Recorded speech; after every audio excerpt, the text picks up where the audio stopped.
Radhiya films Tilhara Nalanda.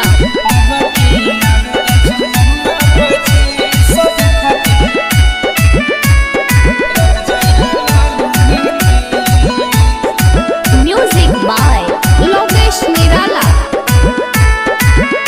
Mix by Lokesh निराला।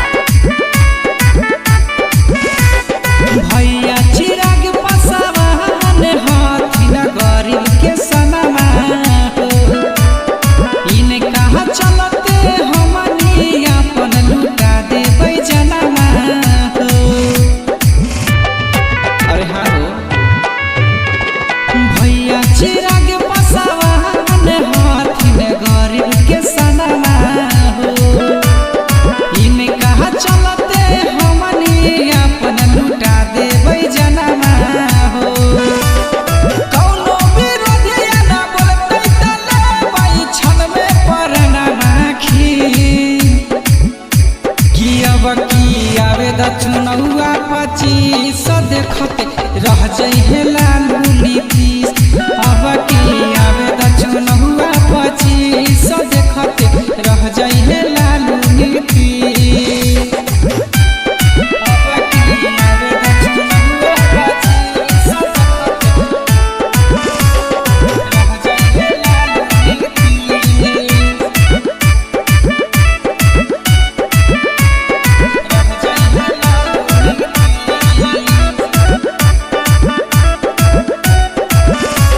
भैया चिराग पसावान जी के हाला बगौंगा जवार में सीएम बनाई देबै अब की ये भैया इनका बिहार में।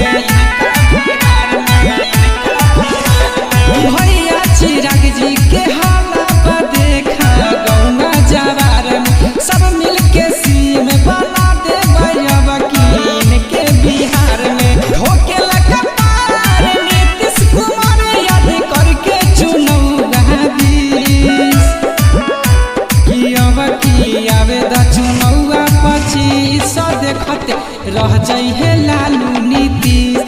अब की आवे द चुनौआ 25 देखते रह जइहे लालू नीतीश। अब की आवे द चुनौआ 25 रह जइहे लालू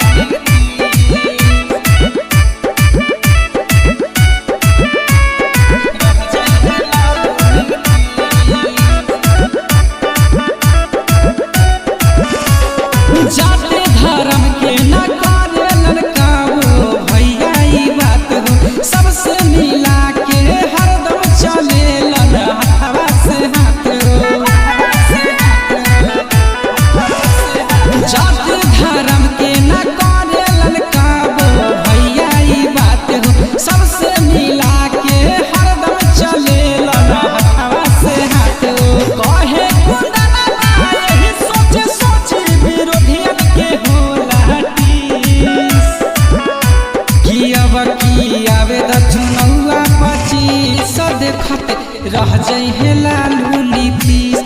अब की आवे द चुनौआ 25 देखते रह जइहे